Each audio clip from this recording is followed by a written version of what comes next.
Welcome to my presentation on a drug overdose of my choice, which I've chosen to do on metformin toxicity or metformin overdose.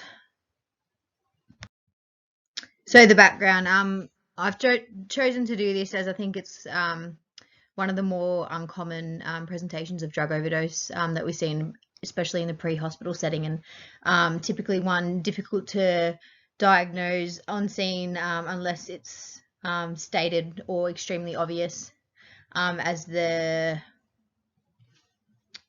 signs and symptoms are sometimes difficult to pick up on or put into that category. So a little bit of background. Metformin toxicity is a life-threatening emergency and carries an extremely high mortality rate, which is estimated to be around 50% for patients. Furthermore, patients who take an intentional overdose and present with severe acidosis, that's pH of less than 6.9, carry a mortality rate as high as 83%. The pathophysiology. So just a bit of a rundown on metformin. Metformin is a drug from the biguanide family and is widely used as a first-line treatment of non-insulin dependent type 2 diabetes, and that's where we see it most commonly prescribed in the pre-hospital setting, is to those patients, those type 2 diabetes patients. Metformin acts on the gut to increase glucose utilization and on the liver to lower glucose production. Metformin activates AMP, activated protein kinase, also known as AMPK, which enhances insulin sensitivity and lowers CAMP, thus reducing the expression of glucogenic enzymes. So it's suggested that metformin does not impact insulin release by pancreatic beta islet cells. So it rarely induces hypoglycemia or hyperglycemia, which is probably one of the things that you would immediately think of if you didn't know a little bit more about the effects of the drug. So metformin's adverse effects include metabolic acidosis and an increase in lactate level, and can present in both settings of therapeutic use and acute overdose. However, it's mainly seen in acute overdose. The therapeutic use is mainly seen in patients with comorbidities such as renal disease. So especially in the pre-hospital setting, that is a consideration, but I think that we'll mainly see it in an acute or intentional overdose. The amount that results in an acute overdose and leads to hypolactemia and metabolic acidosis is unclear, but large doses of the drug are generally required, which is why it's not often seen in that therapeutic setting. Metformin induces type B metabolic acidosis by inhibiting hepatic glucogenesis and increases the concentration of glucogenic substrates. This results in lower serum pH levels and the formation of increased lactate. Acidemia impairs catecholamine binding to its receptors, which results in a large number of physiological symptoms and can ultimately result in death. So it's quite significant, really.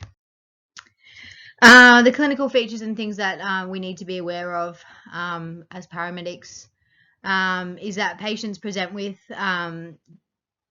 varying degrees of metabolic acidosis following severe metformin toxicity and increased lactate levels. So as a result, patients present with the clinical signs of acidemia and can include decreased mental status, altered LOC, hypercapnia, hypotension, oliguria, which is reduced urine output, multi-system organ failure, tachypnea, tachycardia, hypothermia, and acute renal failure. So some of the major ones, obviously hypothermia isn't something that we often see, but could be confused with things like cold sepsis, especially if they are also showing signs of tachycardia and hypotension.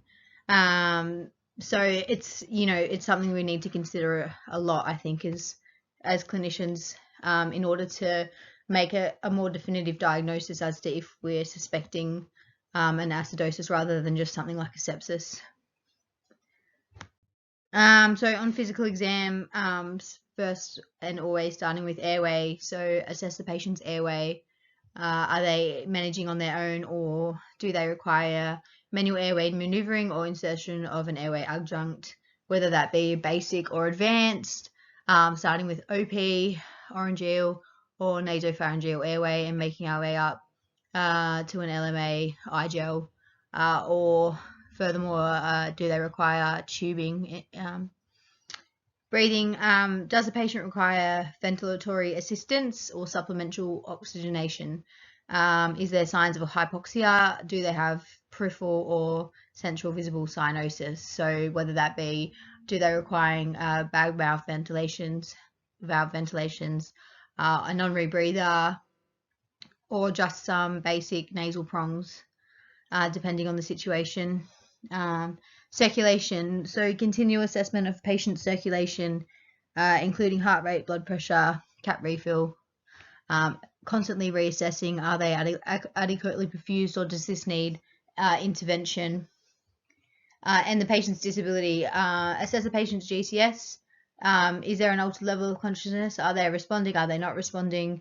That's something important and with something that needs to be established quickly.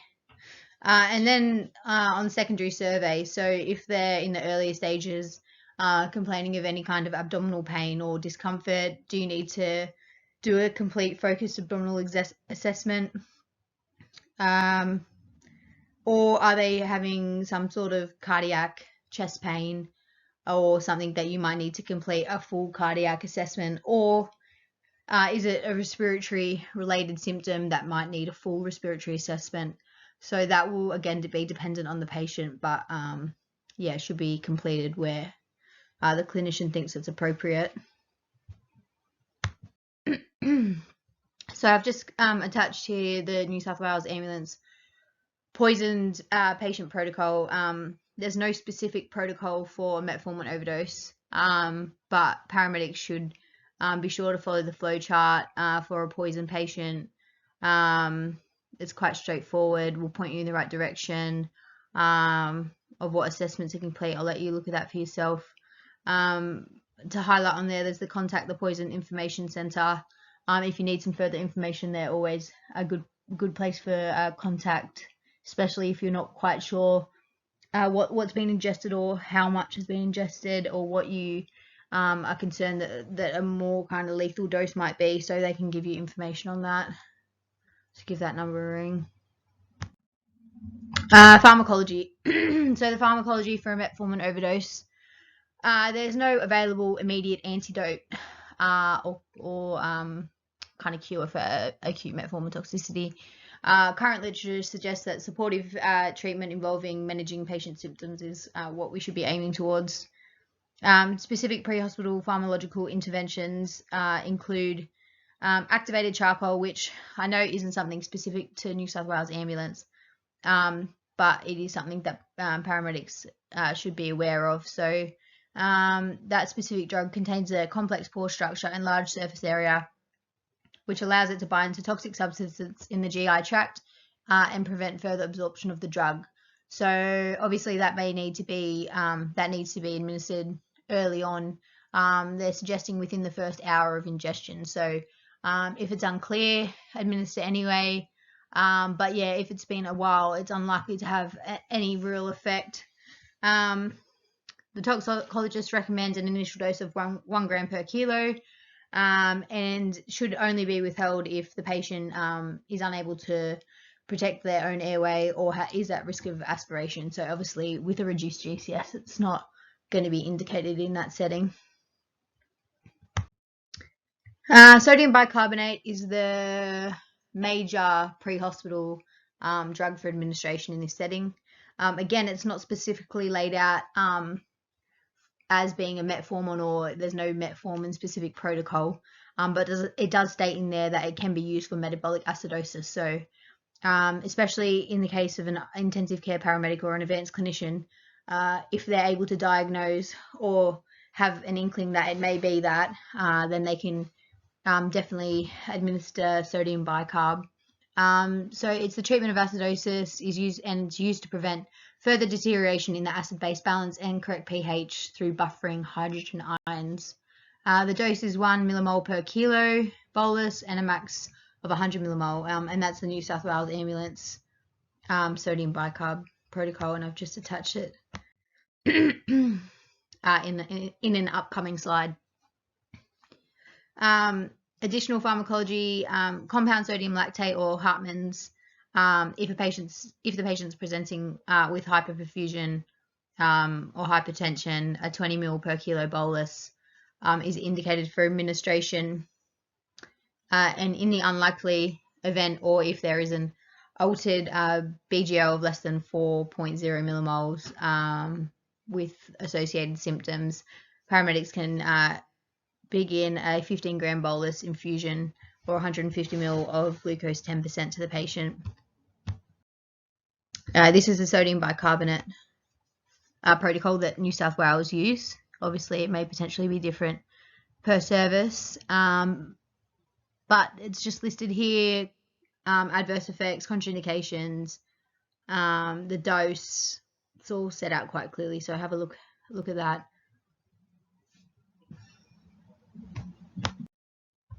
Relevant investigations. So first and foremost, a thorough patient history is going to be a very important tool in treating and managing a poison patient. Identifying the substance ingested will guide paramedics' choice of treatment and lead to effective patient management. So are we able to identify metformin? Is the patient on metformin? Do they have access to the drug? Or are they regularly taking it and haven't had an overdose? So are we looking at maybe a therapeutic issue? Are they on dialysis or have renal impairment? And that could impact, obviously, if they're taking metformin concurrently, then there'll be some potential issues with that.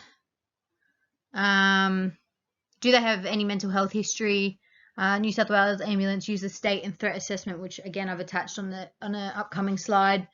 That can be used to rule in or rule out any potential history of mental health, or if they have had any suggestions of suicide. Is there a note or anything to suggest that may be the case? So continued hemodynamic monitoring with repeat observations every 5 minutes for an unwell or deteriorating patient, so that the trends can be clearly recorded. Capnography for monitoring for signs of hypercapnia. And ECG analysis to monitor for any changes, and also for consideration on a differential diagnosis. Is it something else?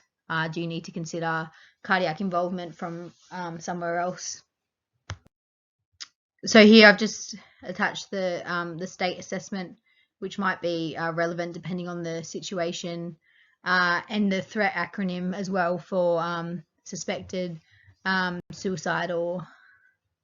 So that I've just attached up there. You can have a look through there.